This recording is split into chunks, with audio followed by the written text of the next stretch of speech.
নমস্কার বন্ধুরা, আজকে আমি আপনাদের সঙ্গে গন্ধরাজ ডাল শেয়ার করব খুবই সহজ পদ্ধতিতে। বাই দ্য ওয়ে, আমি মীরা, আপনারা দেখছেন রেনবো কিচেন। দেখুন, এখানে আমি 200 গ্রাম মুসুরি ডাল নিয়েছি। ডালটা ভালো করে ধুয়ে গরম জলের মধ্যে দিয়ে দিলাম, আর দিয়ে দেবো একটু স্বাদ মতো লবণ, দিয়ে ভালো করে সেদ্ধ করে নেব। আমার রেসিপিটি যদি আপনাদের ভালো লাগে তাহলে লাইক, কমেন্ট, শেয়ার করবেন। আর নতুন বন্ধুদের বলছি, প্লিজ সাবস্ক্রাইব করে আমার পাশে থাকবেন। পাশের বেল আইকনটিও ক্লিক করে দেবেন, তাহলে সমস্ত ভিডিও নোটিফিকেশন আপনাদের কাছে পৌঁছে যাবে সবার আগে। আর পুরনো বন্ধুদের অনেক অনেক ধন্যবাদ আমার পাশে থাকার জন্য। দেখুন, ডালটা ফুটে গেছে, ওপর থেকে ফেনাগুলো আমি ফেলে দেব। দেখুন, ডালটা খুব সুন্দর গলে গেছে। এইবার আমি হাতা দিয়ে খুব নাড়ব। হাতা দিয়ে এইভাবে ডাল নাড়লে ডালের স্বাদ খুব বেড়ে যায়।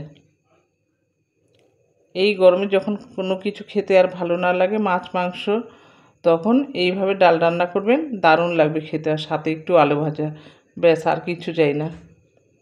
দেখুন, আমি একটু হলুদ জলে গুলে দিয়ে দিলাম, আর দিয়ে দেবো কটা চেরা কাঁচা লঙ্কা, দিয়ে আমি আবারও নাড়ব ডালটা।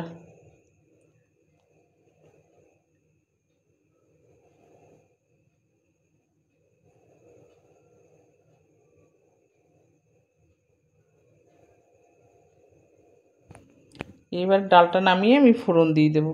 কড়াইতে দিয়ে দিলাম সর্ষের তেল। তেলটা গরম হলে একটা শুকনো লঙ্কা ছিঁড়ে দেব, আর দিয়ে দেবো রাঁধুনি।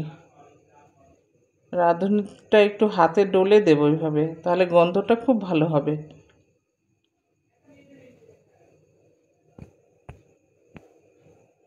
রাঁধুনিটা দিয়ে আমি একটু নাড়াচাড়া করে 2-3 হাতা ডাল দিয়ে দেবো। একবারে সব ডালটা ঢালবো না, তাহলে খুব ছিটকাবে, সেই কারণে অল্প অল্প করে দেব।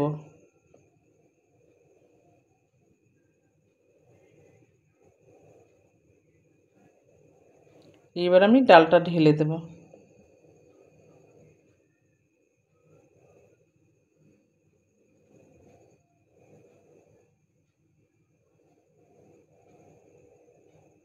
এবার দিয়ে দেবো একটু লবণ, কারণ লবণ একটু কম হয়েছে। আমি সেদ্ধ করার সময় লবণ দিয়েছিলাম, সেই বুঝে আবার একটু দিয়ে দেব। আর দেব খুব সামান্য একটু চিনি। এতে মিষ্টি হবে না, কিন্তু স্বাদের ব্যালেন্সটা ঠিক হবে। আপনারা চাইলে নাও দিতে পারেন।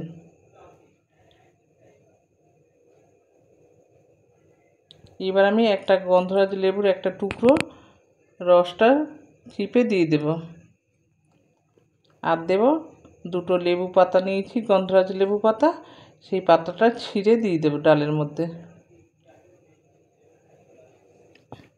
আর 3 টুকরো লেবুর স্লাইস করে রেখেছি, সেই লেবুটাও দিয়ে দেব। লেবুটা দিয়ে কিন্তু আমি ফোটাবো না, আমি গ্যাসের ফ্লেমটা অফ করে দিয়েছি। তারপর লেবুগুলো দিয়ে আমি সার্ভ করে নেব। একটু ঢেকে রাখবো, তারপর সার্ভ করে নেব। দেখুন, আমি সার্ভ করে নিয়েছি। আবার দেখা হবে পরবর্তী ভিডিওতে। ভালো থাকবেন, সুস্থ থাকবেন। ধন্যবাদ।